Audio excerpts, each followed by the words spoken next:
Nama saya Marasi Golfred Silalahi, NIM 682019-076. Di sini saya akan mempresentasikan profil dan review BPR Waleri. Pembahasannya ada 8 pembahasan. 1. Visi dan misi. 2. Profil BPR Waleri. 3. Bentuk struktur organisasi.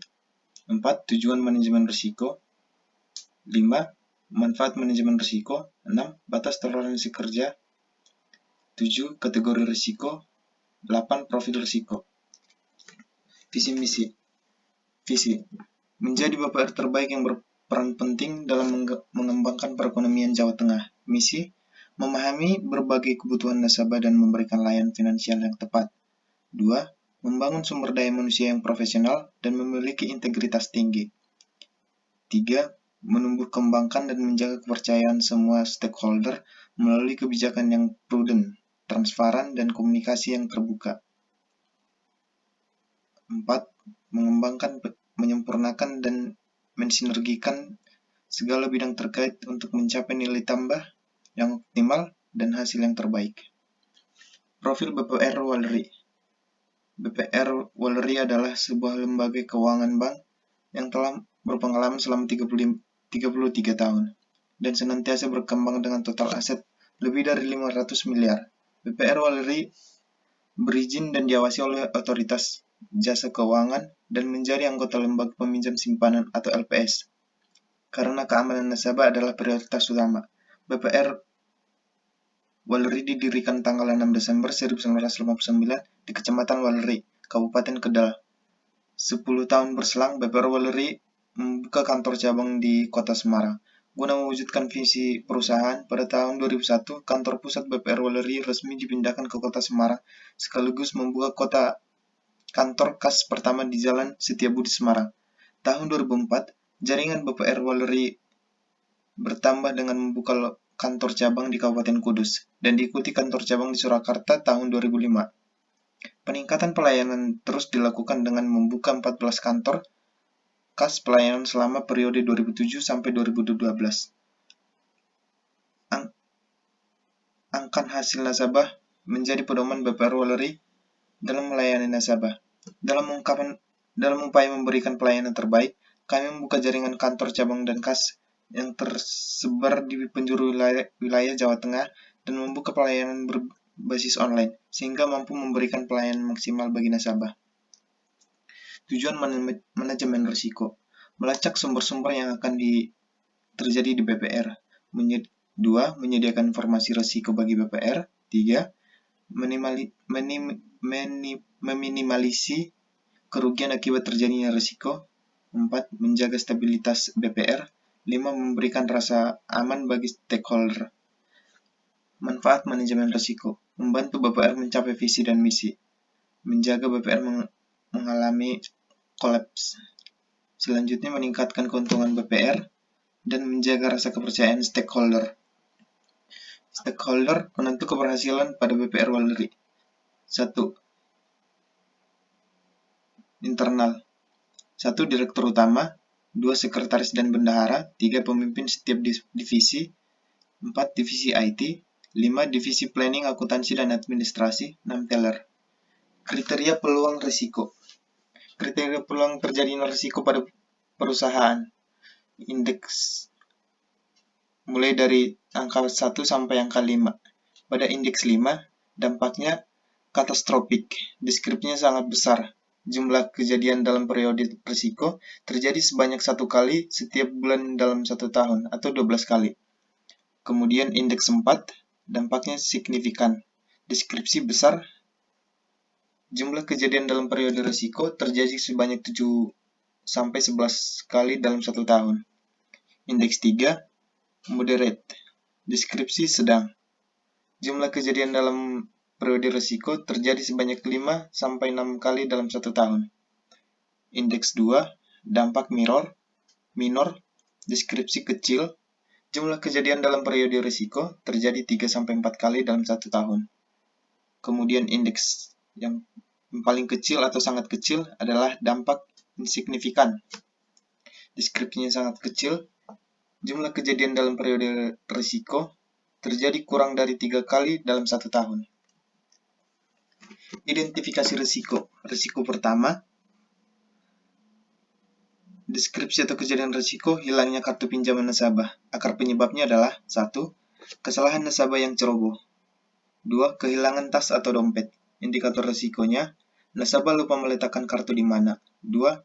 Kartu jatuh di jalan. 3. Tas atau dompet berisi kartu BPR yang kena copet. Faktor positif atau internal control yang ada saat ini adalah 1. Penyuluhan tentang bagaimana pentingnya kartu bagi nasabah. 2. Memberikan denda apabila kartu nasabah hilang. Dampak kualitatif, nasabah tidak dapat melakukan transaksi. Risiko inherent, probabilitas 3 sedang, dampaknya 4 sama dengan berat. Skor risiko inherent 12. Tingkat risiko inherentnya high risk. Probabilitas risiko inherent kualitatifnya 60%. Dampak finansialnya 1 juta. Nilai bersih risiko inherentnya 600.000. Risiko kedua, karena penunggakan pembayaran uang angsuran. Akar penyebabnya, nasabah kesulitan membayar angsuran. 2. Miskomunikasi tentang tanggal pembayaran angsuran. Indikator risikonya, adanya masalah finansial dari nasabah sehingga kesulitan untuk membayar angsuran. Faktor positif atau internal control yang ada saat ini, memberikan dispensasi kepada nasabah yang telat membayar apabila nasabah memiliki alasan tertentu.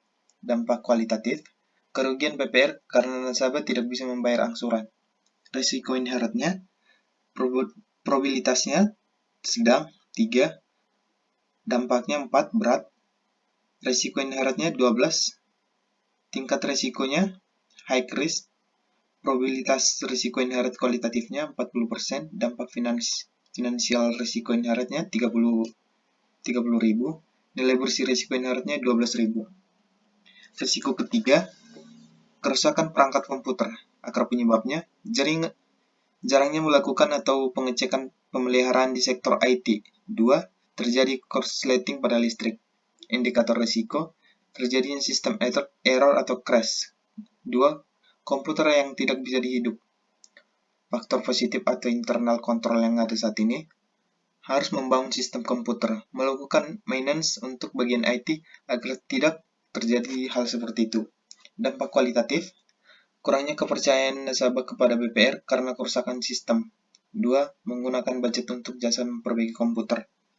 Risiko inherentnya, probabilitas 2 sama dengan kecil, dampaknya 3 sama dengan sedang. Skor risiko inherent 6, tingkat risiko inherentnya medium risk. Probabilitas risiko inherent kualitatif 60%, dampak finansial risiko inherentnya 5 juta, nilai bersih risiko inherent 3 juta.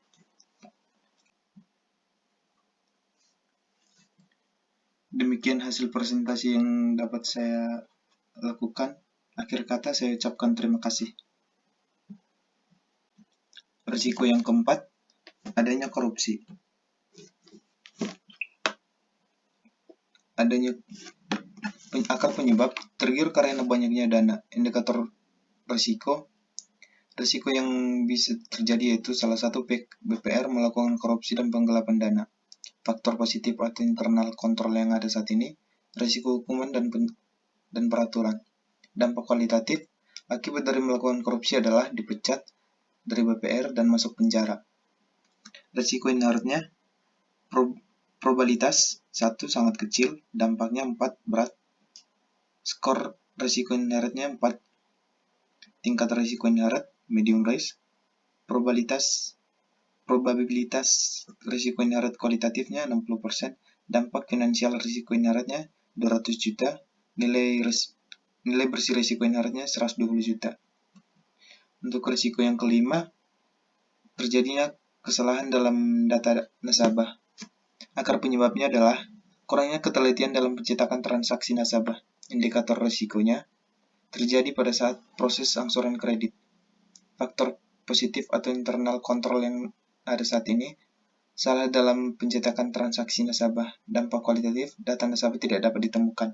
Risiko inherent, probabilitas 1 sangat kecil, dampaknya 3 sedang. Risiko inherent skor risiko inherit 3, tingkat risiko inherit low risk, probabilitas risiko inherit kualitatif 40%, dampak risiko inherit tidak ada, nilai bersih risiko tidak ada.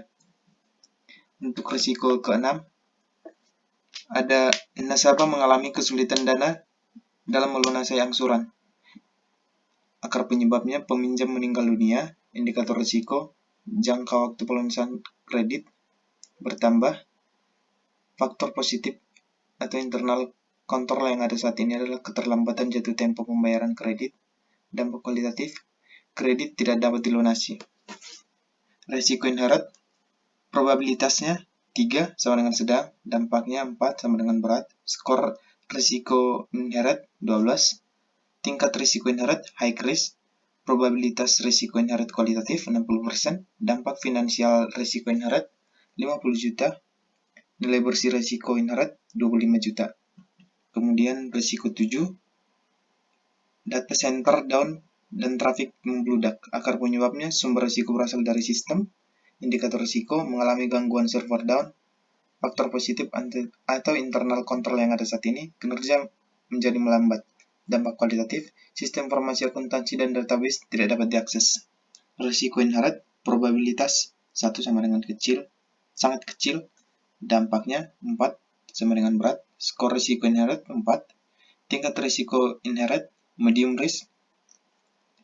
Probabilitas risiko inherit kualitatif 60%. Dampak finansial risiko inherit 250 juta. Nilai bersih risiko inherit 130 juta. Risiko ke-8. Identifikasi risiko. Risiko ke-8 ada salah menyalahkan slip angsuran. Akar penyebabnya slip angsuran.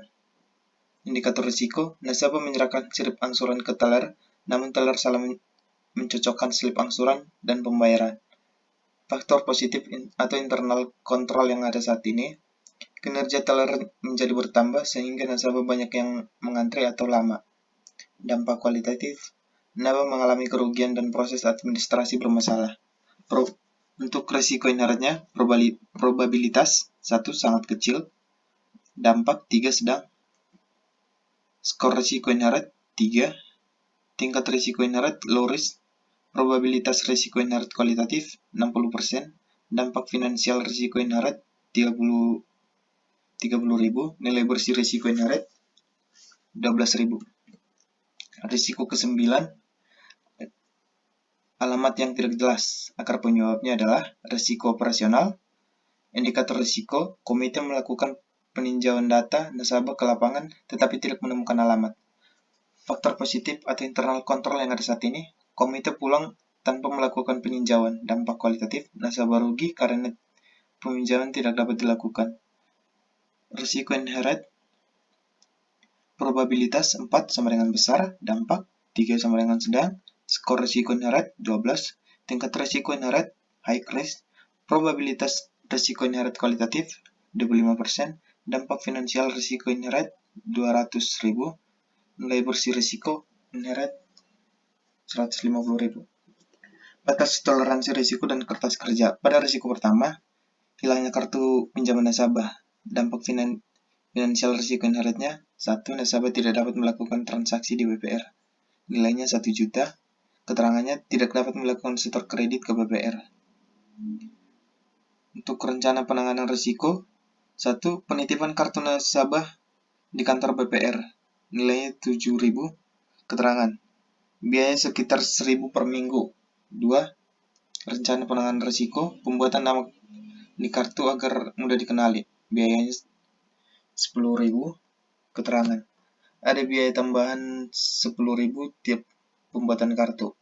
Kemudian anggaran sosialisasi dimasukkan sebagai biaya.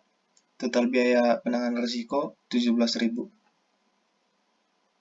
Untuk risiko yang kedua, penunggakan pembayaran uang angsuran. Dampak finansial risiko inheritnya terkena denda jika telat membayar angsuran.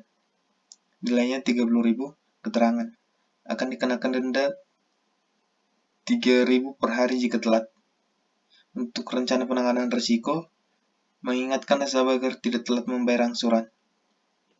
Total biaya penanganan risiko 30.000. Untuk risiko yang ketiga, kekurangan perangkat komputer, kerusakan perangkat komputer. Dampak finansial risiko inherentnya: 1. Jam operasional terganggu. 2. Penginputan data manual karena PC atau komputer rusak. Nilainya 5 juta. Keterangan: transaksi nasabah ikut terganggu, memakan waktu yang cukup lama.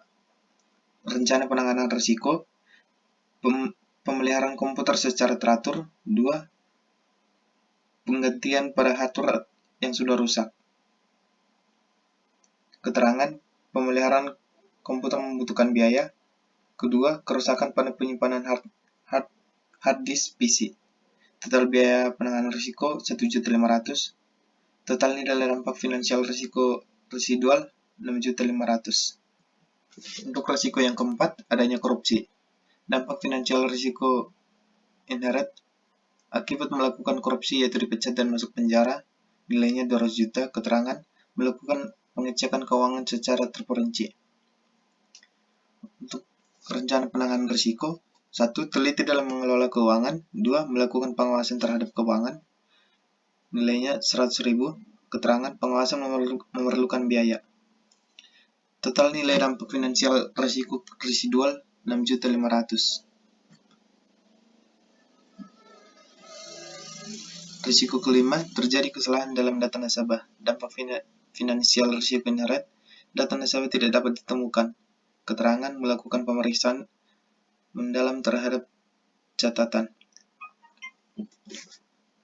Rencana penanganan risiko: 1. Melakukan pemantauan per minggu atau per bulan bagi kinerja karyawan yang melakukan evaluasi terhadap kinerja bulanan atau mingguan karyawan. Keterangan: pemantauan tidak memerlukan biaya. Untuk risiko yang keenam, nasabah mengalami kesulitan dana dalam melunasi angsuran. Dampak finansial risiko inherentnya: kredit tidak dapat dilunasi. Nilainya 5 juta. Keterangan: mengambil jaminan yang sudah disepakati jika pihak asuransi. Kemudian kedua, pihak asuransi mengklaim jika nasabah meninggal dunia. Kemudian rencana penanganan risiko: membuat perjanjian jaminan. Kedua, menambah kerjasama dengan pihak asuransi kesehatan. Nilainya 20 juta. Total nilai dampak finansial risiko residual 20 juta. Risiko ketujuh, data center down dan traffic membludak. Dampak finansial risiko inherentnya: sistem informasi akuntansi dan database tidak dapat diakses. Nilainya 5 juta. Keterangan: melakukan perbaikan pada sistem yang error. Rencana penanganan risiko: melakukan pengecekan server secara berkala. Nilainya 2 juta. Keterangan: pengecekan memerlukan biaya jasa. Total nilai dampak finansial risiko residual 2 juta. Risiko ke-8, salah menyerahkan slip angsuran. Dampak finansial risiko inherentnya: nasabah mengalami kerugian dan proses administrasi bermasalah. Nilainya 5 juta. Keterangan: training kepemimpinan dan profesionalitas. Rencana penanganan risiko: memeriksa data slip. Keterangannya tidak memerlukan biaya dalam pemeriksaan data slip. Total nilai dampak finansial risiko residual adalah 5 juta. Untuk risiko yang ke-9, alamat yang tidak jelas. Dampak finansial risiko inherent: dampak nasabah rugi karena peminjaman batal. Keterangan: pengecekan data nasabah secara detail. Rencana penanganan risiko: menanyakan alamat lengkap nasabah. Kedua, ketika melakukan peninjauan, nasabah didampingi komite. Nilai 200.000. Keterangan: memerlukan biaya transportasi. Total nilai dampak finansial risiko residual 200.000. Kemudian risk equity. Risk ID ada 10 angka pada risk ID pertama. Inherent risk ratingnya high risk. Kemudian residual risk-nya medium risk. Dan risk equity-nya medium risk. Untuk risk ID 2, inherent risk rating medium risk. Residual risk-nya low risk, risk equity-nya low risk. Untuk risk ID ketiga, extreme high. Untuk residual risk-nya medium risk.